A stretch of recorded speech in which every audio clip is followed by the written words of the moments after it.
بسم اللہ الرحمن الرحیم۔ السلام علیکم، میں سید اعجاز حسین کاظمی آپ سے مخاطب ہوں۔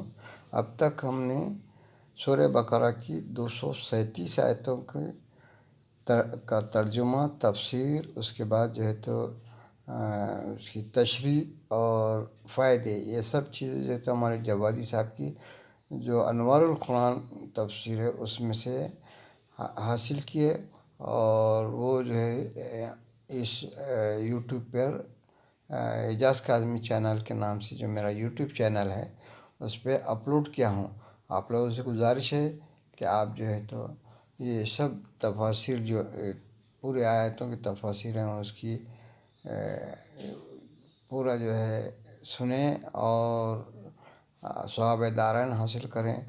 اور اس کے لیے میں تلاوت کے لیے جناب ان کی آواز کو پسند کیا ہوں، قاری عبدالباسط کی۔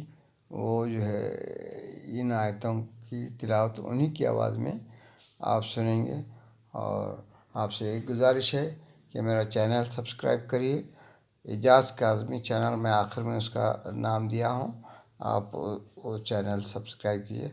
اب تو سورہ 238 نمبر کی آیت کی تلاوت جناب عبدالباسط صاحب کی آواز میں سنیں گے۔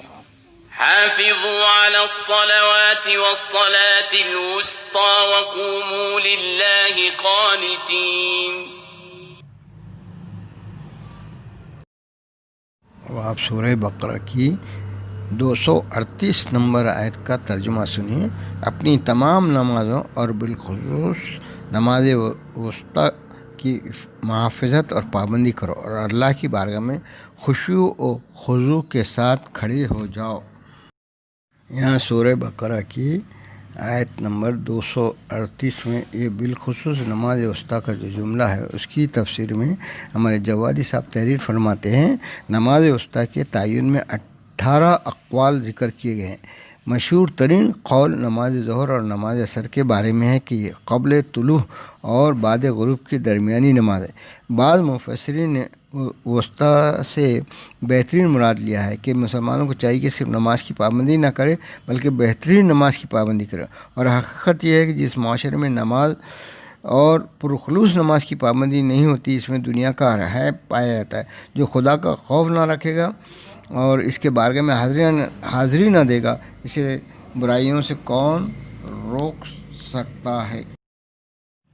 یہاں سورہ بقرہ میں جو آیت نمبر 238 میں یہ لفظ آیا ہے والصلاۃ الوسطیٰ، اس کے بارے میں تشریح میں لکھتے ہیں، بعض لوگوں کی نظر میں وسطیٰ اوسط کا مونس ہے یعنی درمیانی، اور بعض لوگوں کی نگاہ میں بمعنی فضلہ یعنی سب سے بہتر نماز کی پابندی کرو۔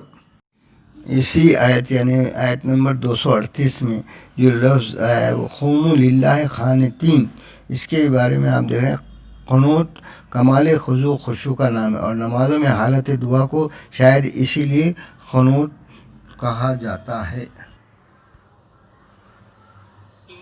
فَإِنْ خِفْتُمْ فَرِجَالًا أَوْ رُكْبَانًا فَإِذَا أَمِنْتُمْ فَاذْكُرُوا اللَّهَ كَمَا عَلَّمَكُمْ مَا لَمْ تَكُونُوا تَعْلَمُونَ۔ سورہ بقرہ کی آیت نمبر 239 کا ترجمہ سنیے۔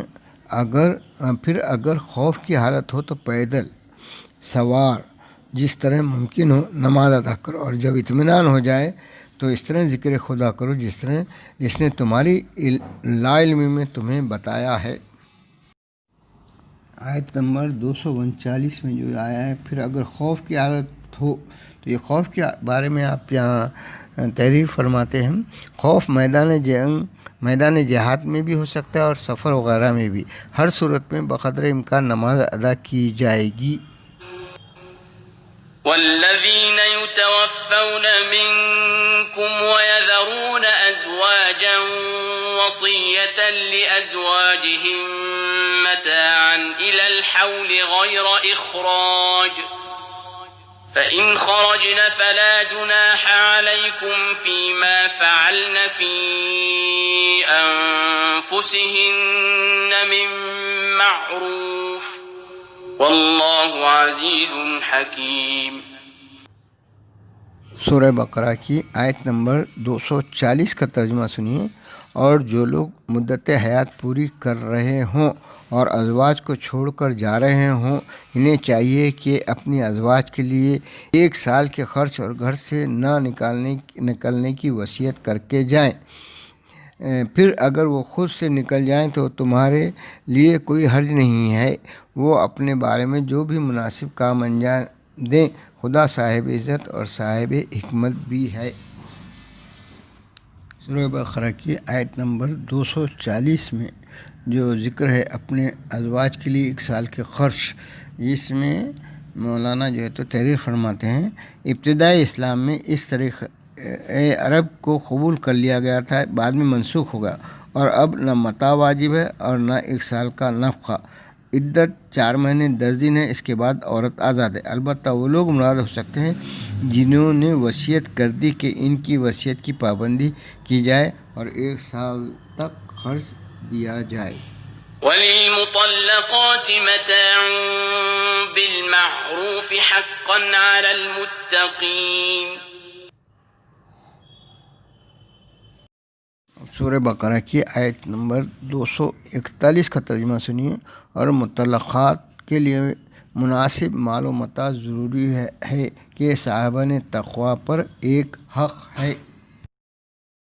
یہاں سورہ بقرہ کی آیت نمبر 241 میں اور مطلقات کے لیے مناسب مال و متاع کا جو جملہ ہے اس کے بارے میں آپ تحریر فرماتے ہیں، یہ وہی مطلقات ہیں جن کا مہر معین نہیں تھا اور نہ مہر کے علاوہ اور کوئی مال و متاع واجب نہیں ہے، اور معنی قرآن میں ایجاد بندے کا کوئی امکان نہیں، بلکہ آیات الہی کی خلاف ورزی بے عقلی کے مترادف ہے۔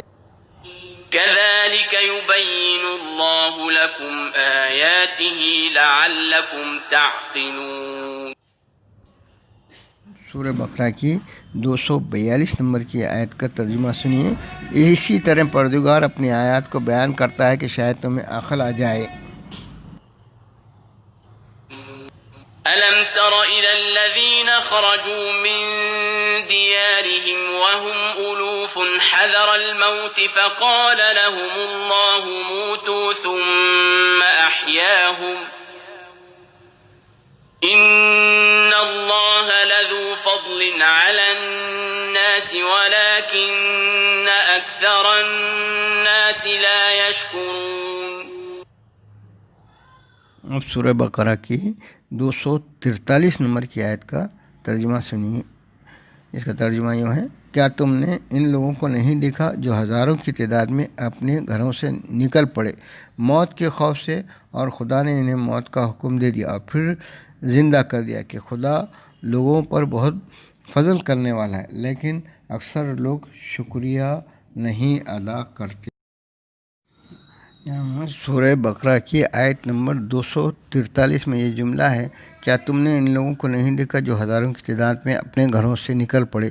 اس کی تفسیر میں جناب جوادی صاحب تحریر فرماتے ہیں، بعض روایت کی بنا پر جہاد کے خوف سے کچھ لوگوں نے فرار کیا تھا، خدا نے انہیں موت دے دی کہ اس سے بہرحال چھٹکارا نہیں، پھر عبرت کے لیے زندہ کر دیا تاکہ اس کی نعمتوں کا شکریہ ادا کرے۔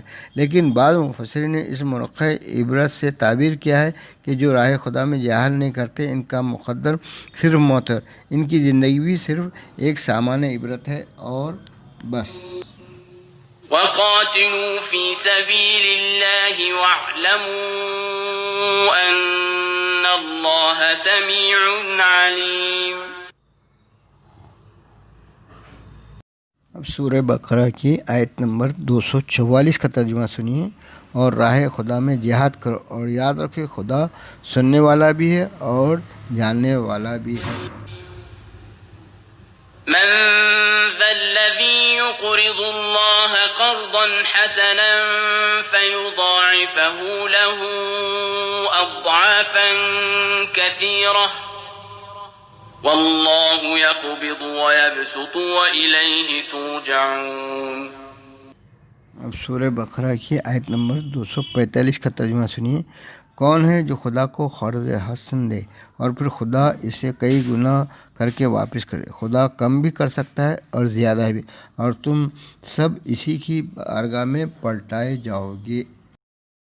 سورہ بقرہ کی آیت نمبر 245 میں جو لفظ ہے منزل الذی یقرض اللہ قرضا حسنا، اس کے بارے میں یہاں تحریر فرماتے ہیں ہم، یعنی یہ تشریح میں کریں ہیں، قرض حسن رائے خدا میں انفاق کا نام ہے۔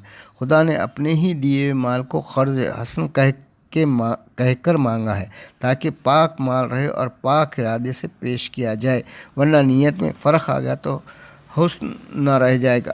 قرض حسنہ کے معنی یہ نہیں ہے کہ واپس نہیں کیا جائے گا، خدا ہزاروں گناہ کر کے واپس کرتا ہے، تو بندے کے یہاں واپس نہ کرنے کا کیا سوال ہے؟